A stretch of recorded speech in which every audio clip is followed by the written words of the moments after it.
কে রে বাবা, এত এত ভক্ত দেখেছিস কিন্তু তোর মতো ভক্ত দেখি নাই। তুই আমাকে খুশি করার জন্য, ওই ঘন্টা বাজানোর জন্য উপরে উঠে গিয়েছিস, আমার মাথার উপরে উঠে ঘন্টা বাজাস। তোর থেকে বড় ভক্ত আর কে হতে পারে বল, তোর কি বর্ষাই। আচ্ছা চিন্তা করুন, শালা গিয়েছিল চুরি করতে, আর তাকে মহাদেব বর প্রদান করে দেন। তার নাম ভোলানাথ, আশুতোষ। ও মানুষের কোনো কিছু ভিতরে ছিলেন জানলে।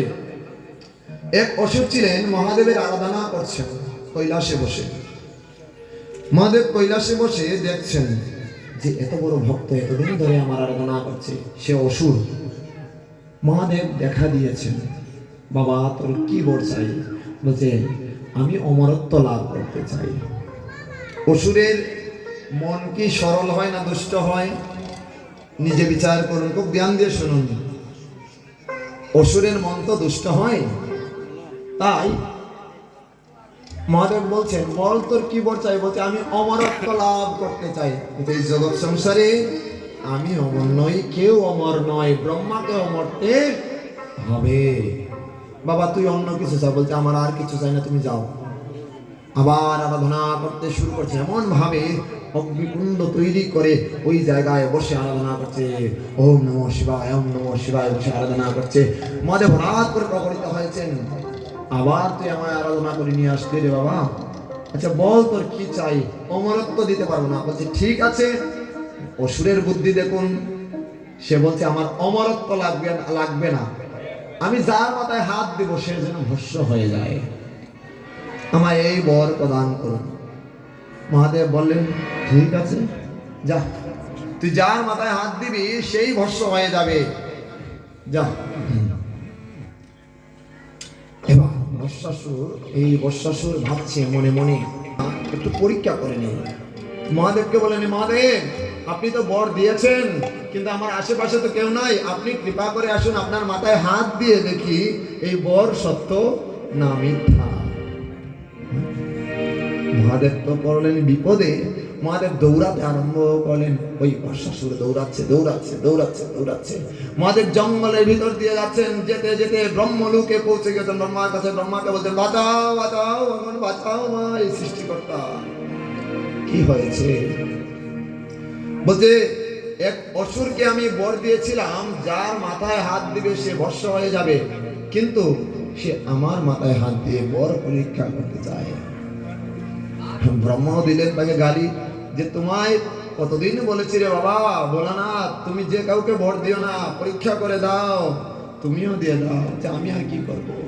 যে দাও, আমার কাছে কিছু করার নাই, তুমি যাও বৈকুণ্ঠে। স্বয়ং ভগবানের কাছে গেলেন, নারায়ণের কাছে গেলেন। নারায়ণের কাছে যখন গেলেন, স্বয়ং বিষ্ণু নারায়ণ মহাদেবকে বিচলিত দেখেছেন। কি হয়েছে মহাদেব, তোমার কি হয়েছে? কি হয়তো আগমন হঠাৎ করে, এত ভাবাচ্ছ কেন? যা বলবেন না। সকল ঘটনা খুলে বললেন যে অসুরকে আমি বর দিয়েছিলাম, সে আবার আমাকেই বর দিয়ে, আমাকে আমার মাথায় হাত দিয়েই পরীক্ষা করতে চায় বর সত্য কিনা। তাই আপনি কিছু বিধান করুন, আমাকে বাঁচান কৃপায়। তখন ভগবান বিষ্ণুর পিছন দিক দিয়ে লুকিয়ে পড়েছেন মহাদেব, আর সামনে এসে অসুর হাজির। বলতে লুকালে হবে না, আমি তোমাকে দেখতে পেয়েছি, বেরিয়ে আসো মহাদেব, আমি বর পরীক্ষা করবো। এবার স্বয়ং ভগবান বিষ্ণু তার মায়া দ্বারা ভ্রমিত করে দিলেন অসুরটাকে। বলছেন আরে অসুর, এই ভোলানাথের কথায় এটা সত্য না মিথ্যা হবে? বেশিরভাগই তো মিথ্যা হয়। তুমি এক কাজ করো, তুমি তোমার নিজের মাথায় হাত দিয়ে বরটা একটু পরীক্ষা করো না। যখন নিজের মাথায় হাত দিলেন, যে ভস্য হয়ে যাও, সাথে সাথে সে ভস্য হয়ে গেল। জয় জয় শ্রী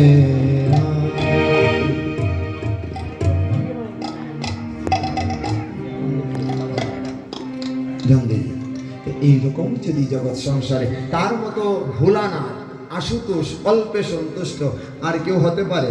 কেউ যদি বেল পাতা না পেয়ে থাকে, একটি পাতা ত্রিপুচ্ছ নয়, 3টি পাতা যুক্ত নয়, একটি পাতাও যদি পেয়ে মহাদেবের মাথায় দেয়, তাও সন্তুষ্ট। শুধু তাই নয়, কেউ যদি বেলপাতা ডাস্ট করে গুঁড়া করেও এক চিমটি দেয়, তাতেও মহাদেব সন্তুষ্ট। এরকম কেউ আছে?